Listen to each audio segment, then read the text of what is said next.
My name's David. I'm a dermatology trainee and a PhD student. And this next session, I'm actually going to put you all to work.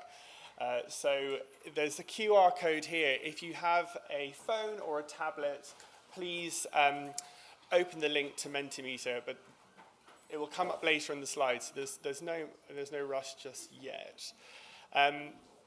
This session, it's all about getting you involved in research. Now, I think in general, when people think about getting involved in research, you think about taking part in trials, whether that's as a trial subject in a big study or giving, as Luke said, skin and blood samples, which is incredibly useful. And as Luke has just said, none of this work would be possible without that participation.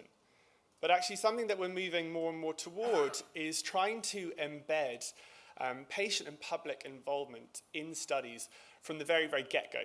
So when we think about the initial planning stages, we want input. Are we asking the right questions? Are we looking at the right topics? Are we looking at the things that make the biggest impact to you? And then as the studies are going on and we are getting results through, we look at it from our perspective, but also having patient advisors in our studies gives such a good different perspective on analysing those findings, looking at it from a different angle, and also allowing us to pivot as the study goes on in different directions. And then finally, disseminating the findings. There's no point in us doing all this work and finding out all this fantastic stuff if we're not effectively communicating it back to you and to the wider public. So it's working out what are the best ways to communicate the research, the best forums, the best venues, and that's why your input is absolutely vital. So with that in mind, we're going to use something called Mentimeter. So as I said, there's a QR code, or you can go onto this website and type in the code 13470984. I'll give a little bit of time for everyone to log in, and then we'll get started. So this will be the key moment to see. I want everyone. We want everyone getting involved. Fine. The code is, I think, still on the next slide, and so you can still join even if you're not ready just yet. But to start off with, we're going to go with the most important question of the day.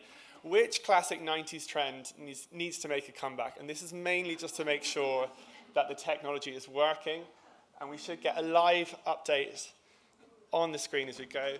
Spice Girls have raced into the lead. Tamagotchi's close behind.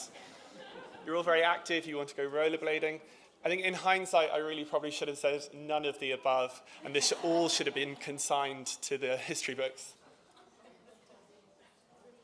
Excellent. Great. Okay. Look, as important as it is to get your input on 90s trends, what we actually want to do is get your input on research, how you get involved in research, and how best we get you engaged. So this next question is about your research involvement in the past. So hopefully, is it coming up on your screen? Excellent. So this is all anonymous. So if you don't want to get involved in research, please feel free to state that. But what we want to do is get a vague sense of your past involvement and your enthusiasm for getting involved in future research. So we can see that 14 people have taken part in research, 11 have actually given advice on research studies to date, which is fantastic, 15 not yet taken part in research, but crucially 25 people keen to take part in the future and 3 not keen.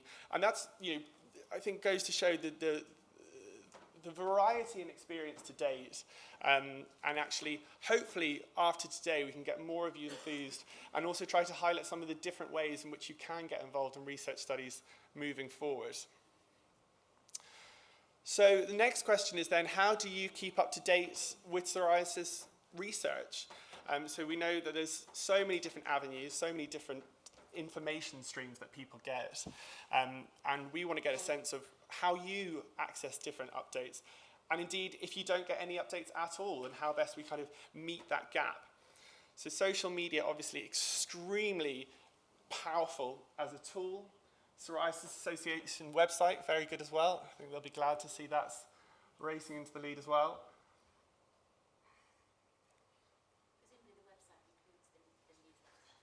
Yes, and the newsletter, yeah, absolutely. Excellent. Nice jacket. Oh, thanks very much. Thank you, that's very kind, everyone.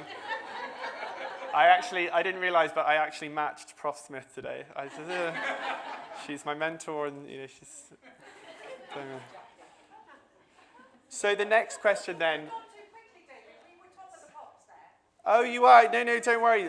We'll be able to disseminate. Psoriasis Association website, a fantastic resource for patients. Absolutely. So if you did take part in research, how were the results fed back to you? So I know not everyone will have taken part in research. We have direct correspondence via letter or email, in-person or online presentation, social media, the Psoriasis Association website. The results weren't fed back, and I haven't been involved in research or other. That's somehow, who knows? Anyway, I'm never using Mentimeter again. But as you can see, a whole big range, and actually crucially, I think this is the most important one to highlight, that for 8 people, the results weren't fed back. So we often do a lot of research and we do a lot of work, but it's so important that once those results have been generated, that we actually feed back to you the impact that they're making, so we can encourage long-term feedback, long-term engagement, I think, in research. With that in mind, we at St. John's have developed a public-facing research website, so it's stjohnsresearch.org, which is what Luke just highlighted. I'd really encourage everyone to go and have a look at that website. We try to generate lay summaries and infographics which explain all of the research that we've done in kind of bite-sized, accessible ways.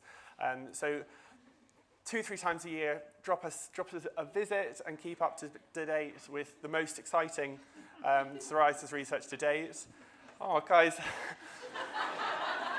I'm blown away by this feedback. It's great. And then, as has been mentioned, we have an Instagram page at My Skin Study, and that has tons and tons of bite-sized, accessible updates on all of our research. So please give that a follow as well. The last thing I'd just like to highlight is the NIHR Be Part of Research website. So this is a national website. It lists all the currently recruiting studies, and I've searched by psoriasis, but you can search by either condition or location and see what is available to you in your area. And it's just a fantastic resource for you to just see what's out there, see what's being done, and highlight to any family members with any other conditions. Actually, if they're interested in research, we need more people getting involved. We can never have too many participants, and we are always grateful for any kind of involvement and any enthusiasm you show. So thank you very much. With that in mind, I'm going to hand over now to my colleague, Dr. Christina Yee, who is another PhD student. I got the jacket. I had a wedding abroad, and it was very last minute, but anyway. Glad it's gone down so well. Anyway, no, very, very importantly, Christina is actually doing really important work, more so than my jacket. And she's looking at psoriasis and psoriasis remission. And what we want to do is, again, get your feedback on streamlining and focusing her research question and her research moving forward. So I'd like to hand over to Christina. Thank you very much.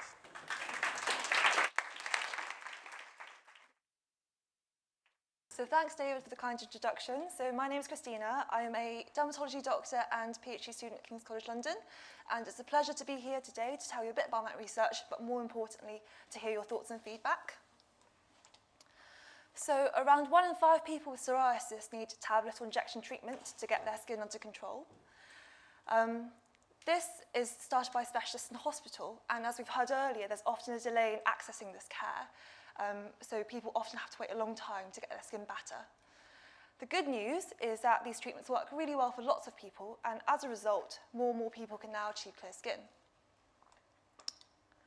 However, not everyone will maintain this in the longer term, and at the moment, we can't predict who will and who won't. This is frustrating for doctors and patients, and means that everyone ends up being treated in the same way, regardless of their individual risk. This means that for some people, they end up going to hospital a lot more than they need, whereas for others, they don't get enough support. And we need better ways of treating people so that everyone gets the right amount of support at the right time. Now imagine if we could better predict how likely someone's skin is to stay clear on treatment. This would allow us to personalise follow-up care. So for example, if your skin is likely to stay clear on treatment, then you might be able to have fewer hospital visits or be managed remotely, giving you more flexibility and control of your care. On the other end of the spectrum, if your skin is likely to flare, then we could keep a closer eye on your psoriasis and intervene earlier to reduce the risk of any problems and make sure that your skin remains controlled for longer. So that's the aim of my PhD. So I'm aiming to develop a tool or a calculator to estimate how likely someone's skin is to stay clear on treatment. To do this, we use information like your age, how long you've had psoriasis, lifestyle factors like smoking or alcohol, and your genetic data. And that all gets put into a calculator, which then gives a personalised risk estimate, which can then be used to guide long-term care. So this project is still in very early stages, and I would really appreciate your feedback. So if you're able just to make sure you're logged into Mentimeter again, I'll just leave the QR code up for a little bit. I've got some short questions to get your feedback on.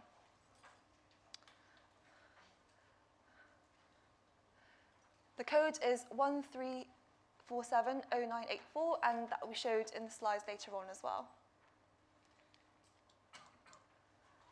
So the first question is this: if there was a way to estimate how likely your skin is to stay clear on treatment, would you want to know?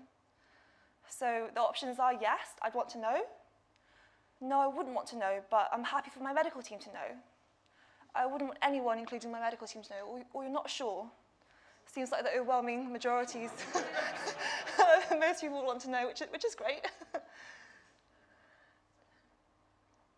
A few people are not sure, which is also interesting as well.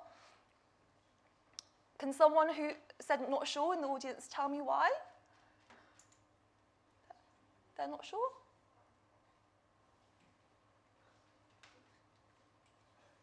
Yeah. It is what it is. Whatever happens, it is what it is, and I don't worry about it. Okay. I'd love to get it cured. Yeah. That's the situation. No, that's really interesting. Thank you. Great, so we'll move on to the next part. So say this calculator comes back with your skin is likely to stay clear over the next year.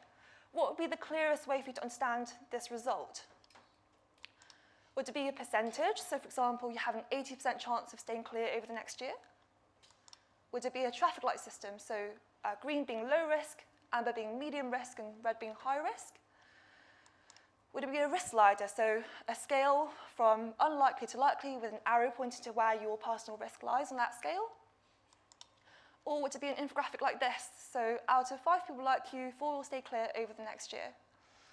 So please pick the choice that makes the most sense for you. So would it be a percentage, a traffic light system, a risk slider, a 1NX format, or something else? So it seems like the percentage is winning here. People like exact numbers. But there's a good spread over the other options as well. So the second is sort of an infographic 1NX format, followed closely by the traffic light system and the risk slider. But it seems like the percentage is the most popular. It's really, really interesting that. Yeah. Because we use these people things. Yeah. Like in cancer, we use the infographic. Yeah. Really Yeah. Seems like things should be presented in different ways because different people have different preferences. So instead of one way, there's lots of ways of showing data. So that's really helpful. Thank you so much. So we're going to now move on to some scenarios. So imagine that only your skin is affected and you're happy with your treatment, you're not on any side effects, and you don't have any of the other comorbidities that we've mentioned earlier in the day. So you don't have arthritis and no inflammatory bowel disease, your liver's all fine, and your blood tests are all normal. So that's the picture, and you use this calculator, which then shows that you're very likely to stay clear while on treatment over the next 2 years. So you have a 98% chance of staying clear over that period of time. You're low risk. Your risk on this slide is all the way on the good side, and out of 100 people like you, 98 people will stay clear over the next 2 years. So given this information, your next hospital appointment might be scheduled for 2 years' time. So in view that everything is going really well, your skin's really clear at the moment, and you're not having any problems, and your next hospital appointment is 2 years' time, what would help you feel confident that you could get the care you need if you need it before then? So there's quite a few options there. Just please select all the ones that you feel makes sense for you, and I'll just read them out. So would it be easy access to a helpline? Option to book an early appointment if you need? Clear information about when to seek help? Remote monitoring, so for example, inputting how your skin is, how you're feeling on an app that your doctor then reviews remotely. Online access to your test results and care plan, something else, or you wouldn't be happy with having a long interval between appointments. And this is all in the context of your skin being completely clear and you're doing really well on treatment with no problems with medication side effects or supply. So a bit more balanced here, but the winner appears to be option to book an early appointment if needed. So this is the sort of the open appointment system, or the PIFU was mentioned earlier. Easy access to a helpline also seems very popular as well. And clear information about when to seek help. So sort of safety netting when you're seeing your doctor or nurse and them telling you, if this happens, then you need to let us know.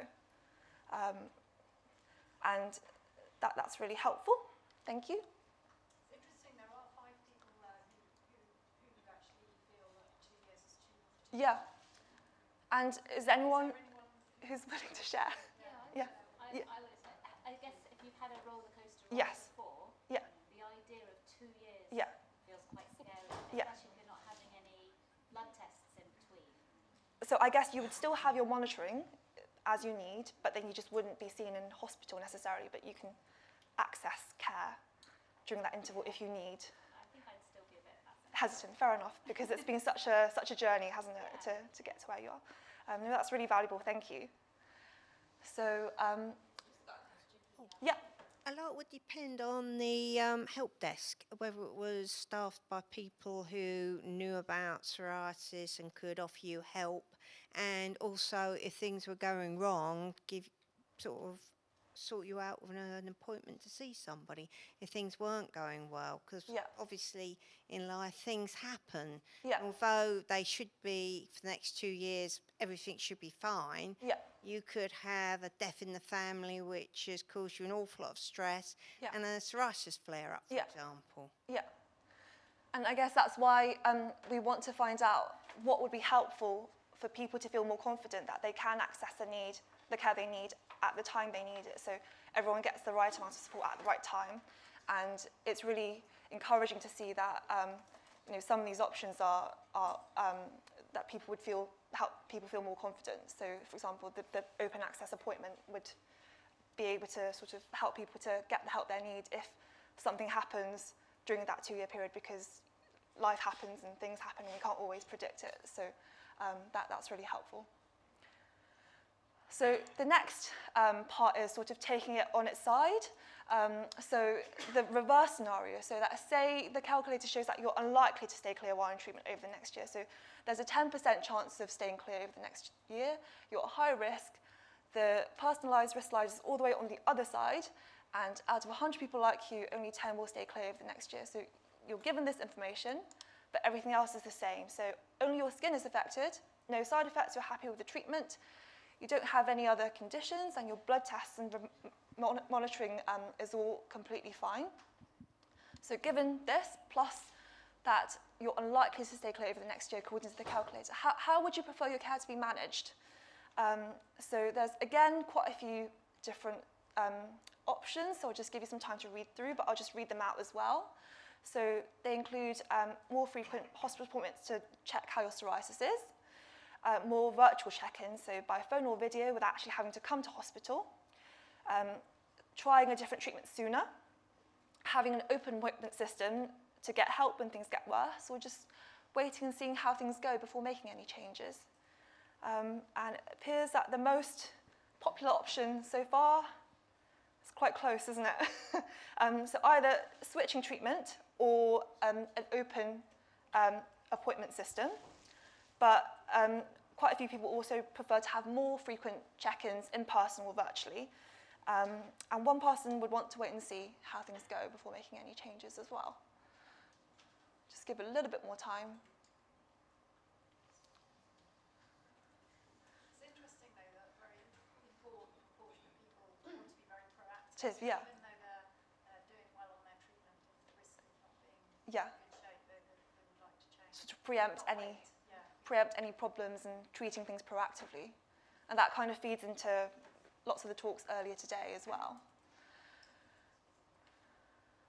So it seems like the winner is switching treatment, followed by sort of having an open appointment system, so you can get in there early, and more frequent monitoring, either in person or virtually.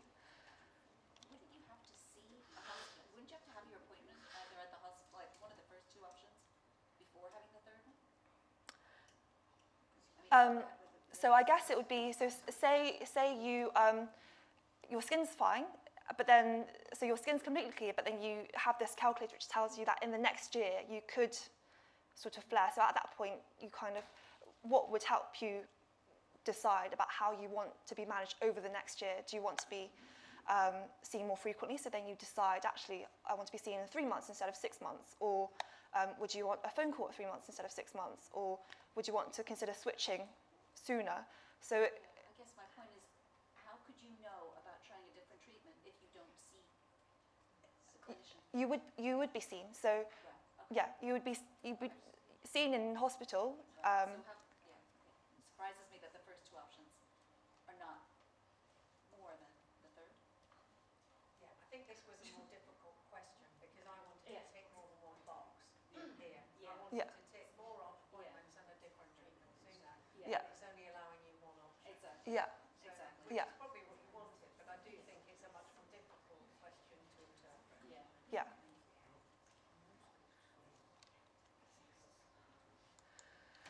So that's the end of the questions. Thank you so much for all your feedback. It's been really valuable. And we'll definitely use all of this to shape our research going forwards. If you're interested in being part of this project further, then we are looking for people with psoriasis to join our patient advisory group, so please get in touch via the email if you're interested in being part of this.